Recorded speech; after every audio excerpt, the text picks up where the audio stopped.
प्रेम से बोलिए भगवान भोलेनाथ की, प्रेम से बोलिए मैया पार्वती। माता मैना जो पार्वती जी की मैया है, अपने हाथों में स्वर्ण खाद लेकर के, आरती की सामग्री लेकर के, परिचय की सामग्री लेकर के, बड़े प्रेम से, बड़ी प्रसन्नता से सखियों के साथ मंगल गीत गाती हुई आई। और जैसे ही द्वार पर पहुंची, द्वार पर भगवान शिव पहले से उपस्थित थे, पहले से ही खड़े खड़े। अब भगवान शिव के ऐसे स्वरूप को देख करके माता मैना बिना आरती की थाल वहीं छोड़ करके हाथों से गिर पड़ी और आरती की थाल वहीं पर छोड़ करके दौड़ती भागती रोते हुए पीले पीले हुए अपने पुत्री पार्वती के पास पहुंची और पार्वती जी को गोद में मैया ने बिठा दिया। गोद में बिठा करके माता मैना अनेक प्रकार से विलाप रोने लगी।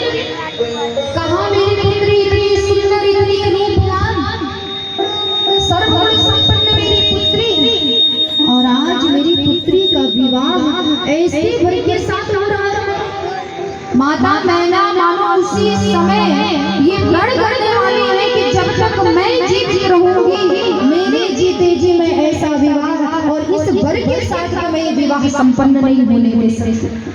मैं अपनी पुत्री को लेकर के अंतिम दिन में कूद जाऊंगी, मैं पर्वत पर चढ़ करके वहां से छलांग लगा दूंगी, अपना प्राण त्याग दूंगी, लेकिन जब तक मैं जीवित रहूंगी ऐसे वर के साथ अपनी कन्या का ब्याह मैं होने नहीं दे सकती। अनेक प्रकार से माता मैना विलाप के लिए नारद जी सप्त ऋषियों के साथ में माता मैना के पास आए और माता मैना को पहले तो समझाने का प्रयास किया कि आपकी पुत्री के भाग्य में यही वर है, तो जो भाग्य में लिखा है वही मिलेगा। इसे क्यों रोती हैं, क्यों विलाप करती हैं? इस मंगल विवाह में अमंगल क्यों करना चाहती हैं? किसी की बेटी का यदि ऐसी जगह विवाह हो, ये तो मैं नहीं जानती, आप क्या जानते हैं? जब आपकी बेटी होती तब आपको पता चलता है कितना कष्ट होता है, कितना दुख होता है। नारद जी ने कहा मां ऐसी कोई बात नहीं, भगवान शिव कोई साधारण मनुष्य नहीं है, और ये जो विवाह होने जा रहा है इसमें सबका कल्याण है, सारे जगत का कल्याण है। ये मंगल विवाह है, इस विवाह को संपन्न होने दीजिए, अमंगल मत करिए। इस मंगल विवाह इस प्रकार से आप करुण क्रंदन करुण विलाप कीजिए। बहुत समझाया नहीं। अब नारद जी ने कहा मां मैना, आपकी जो पुत्री पार्वती है, आप उसे केवल अपनी एक साधारण सी कन्या समझ रहे हैं। ये तो आप भाग्यवान है कि आप जगत जननी जगदम्बा की मां हैं, लेकिन पार्वती तो सारी जगत की माता है, सारे जगत की जननी है और आज से नहीं अनादिकाल से पार्वती भगवान शिव की अर्धांगिनी रहती हुई आई है, अर्धांगिनी रही है।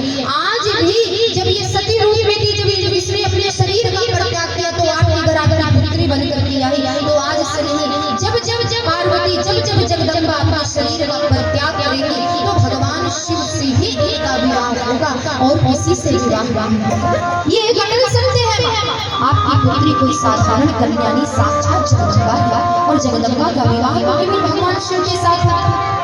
और भगवान शिव के स्वरूप को देख करके आप इस विवाह के लिए मना करें कि मैं ऐसे वर के साथ विवाह नहीं होने दूंगी, तो सुनिए भगवान शिव का स्वरूप कैसा है। कर्पूरी गौरम करुणावतारम संसारी सारम भुजगेन्द्रहारम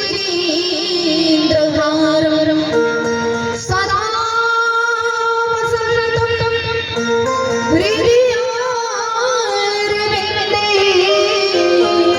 भवं भवानी सहितं नमामि। कैसा स्वरूप है भोलेनाथ का? कर्पूर गौरम। बोले बाबा तो कपूर के समान गौर वर्ण वाले हैं। कर्पूर गौरम करुणावतारम, जो करुणा का साक्षात अवतार है, अपने भक्तों पर सदैव अपनी कृपा बनाए रखते हैं। सदा वसंतम हृदयारविंदे